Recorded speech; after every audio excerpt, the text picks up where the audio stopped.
Stop rubbing your hip. Stop stretching your hip flexor. Stop foam rolling your IT band. You're working on the wrong body part. And that's exactly why your hip pain keeps coming back over and over again, no matter what you try. Here's the truth that physical therapists and orthopedic doctors have known for decades, but rarely explain properly. In 80% of cases, hip pain doesn't actually originate in your hip joint. It's coming from somewhere else entirely. And in the next 12 minutes, I'm going to show you exactly where it's really coming from. And more importantly, how to fix it permanently. I've worked with hundreds of people who've suffered with hip pain for months, even years. They've tried cortisone shots, physical therapy, expensive massage sessions, and nothing worked long term. Within minutes of addressing the real source, their pain dropped by 50% or more. By the end of this video, you're going to do 3 simple movements with me right here, right now. You don't need any equipment. You don't need to get on the floor if you can't. And I promise you, if you do them correctly, you will feel a difference before this video ends. But if you keep treating your hip when the problem is somewhere else, you're wasting time, money, and potentially making the issue worse. You could end up with chronic compensation patterns, muscle imbalances, and eventually real structural damage to your hip joint. So here's what I need you to do. Forget everything you think you know about hip pain. Open your mind for the next 12 minutes and let me show you something that's going to change how you understand your body forever. If this video helps you finally get relief from hip pain that's been haunting you, hit that like button and subscribe to Healthy Nest. We're here to give you real solutions, not temporary band-aids. Now let's start with the most common hidden source of hip pain. And this one shocks people every single time. The number one source of hip pain that isn't actually hip pain, your lower back. Specifically, your lumbar spine at the L4, L5, and S1 levels. Let me explain how this works. Your spine is a stack of bones called vertebrae. Between each vertebra, nerves exit on both sides and travel down into your legs. These nerves carry sensation and motor control to your hips, thighs, and all the way down to your feet. Now, when something compresses or irritates these nerves, a herniated disc, a bulging disc, bone spurs, or even tight muscles, your brain receives a pain signal. But here's the tricky part. Your brain doesn't always interpret that signal accurately. It feels the pain in your hip, buttock, or outer thigh, even though the real problem is in your lower back. This is called referred pain or radicular pain. Let's test this right now. I want you to do something with me. Stand up if you can. Place your hand on your hip where it hurts. Now, slowly bend forward at your waist like you're trying to touch your toes. You don't have to go far, just a gentle forward bend. Does your hip pain get worse? Does it shoot down your leg? Does it create a pulling or tingling sensation? Now stand back up and gently arch backward, hands on your lower back for support. Does the pain change? Does it improve or worsen? If bending forward or backward changes your hip pain significantly, that's a huge clue. The pain is being driven by your spine, not your hip joint. This is why hip stretches don't work for you. This is why strengthening your glutes hasn't helped. You've been treating the area that hurts instead of the area that's causing the hurt. Now, that's source number one, but there's a second hidden source that's even more common, especially in people who sit for long hours every single day. And it's creating a chain reaction throughout your entire body. The second hidden source is a muscle you've probably never heard of. It's called the psoas, pronounced S-O-S. This muscle is buried deep inside your core. It attaches to your lower spine, runs through your pelvis, and connects to the top of your thigh bone, your femur. It's one of the most powerful hip flexors in your body. Here's the problem. When you sit for hours every day at a desk, in a car, on a couch, your psoas stays in a shortened position. Over time, it adapts to that length. It gets tight, stiff, and locked short. Then, when you stand up and try to walk, your psoas can't lengthen properly. It pulls on your lower back and yanks on your hip joint. That creates a deep, achy pain in the front of your hip, your groin, or deep in your buttock. Most people think it's their hip joint degenerating, but it's just a tight psoas screaming for release. Let's test your psoas right now. Lie down on your bed or a couch. Hang one leg off the edge so your knee drops toward the floor. Keep your other leg bent with your foot flat on the surface. Does your hanging leg stay elevated? Does your knee refuse to drop down? Does it feel tight or uncomfortable in the front of your hip?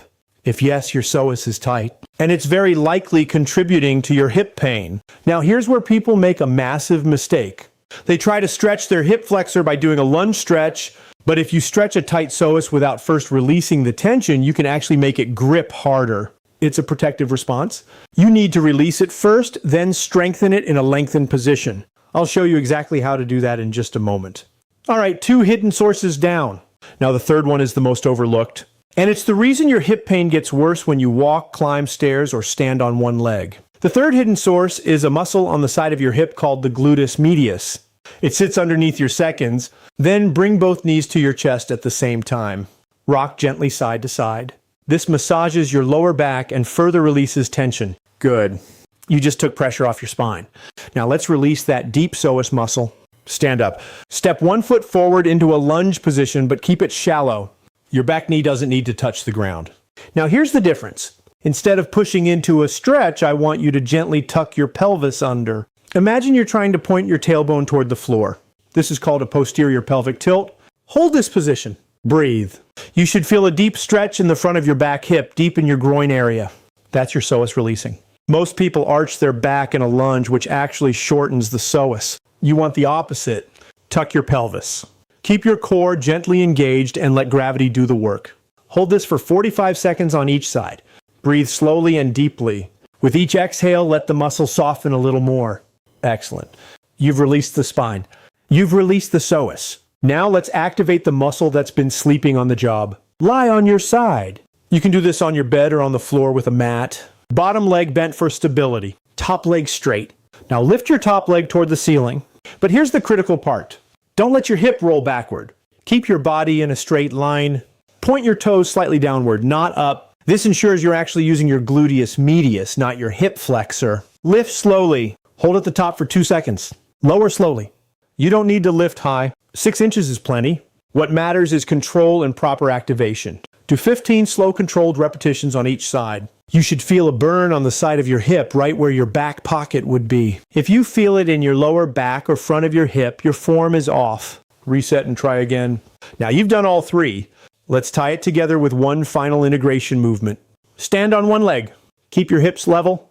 Engage your core. Hold for 30 seconds. This forces your gluteus to work in a functional position. It teaches your body how to stabilize correctly when you walk. Switch sides 30 seconds each. As this gets easier, close your eyes or stand on a pillow or reach your arms overhead. Make it harder progressively.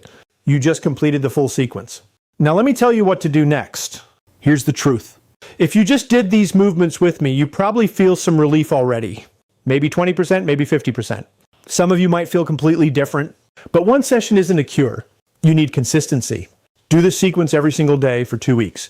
Morning is ideal because it sets your body up for correct movement all day long. It takes 8 minutes. After 2 weeks, you can drop to 3 times per week for maintenance. Don't go back to sitting for 8 hours straight without breaks. Don't skip your walking or movement. Don't ignore the early warning signs when they creep back. Your body is giving you feedback constantly.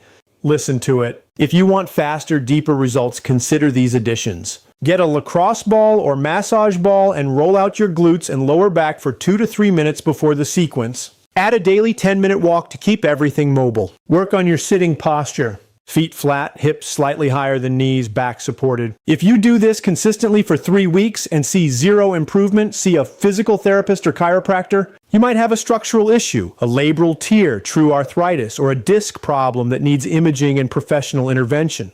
But for the vast majority of people, this sequence will create dramatic change. Your hip pain isn't a life sentence. It's a message.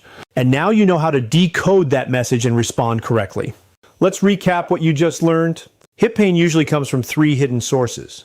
Your lower back sending referred pain, your psoas muscle locked in a shortened position, and your gluteus failing to stabilize your pelvis. The fix is a 3-step sequence. Decompress your lower back, release your psoas, activate your gluteus, then integrate with balance work.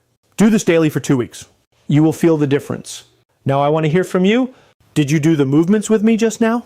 How much did your pain improve? Drop a percentage in the comments. 10%. 50%. 80%. I read every single comment, and your feedback helps me create better content for this community. If this video gave you relief you haven't felt in months or even years, smash that like button. Subscribe to Healthy Nest for more videos that fix your pain at the source, not just the symptoms. Share this with someone who's been limping around, complaining about hip pain. This could change their life. Check out the videos on the screen for more pain relief solutions, including lower back pain, knee pain, and shoulder problems. Your body is designed to move without pain. Now you have the tools to make that happen. See you in the next one.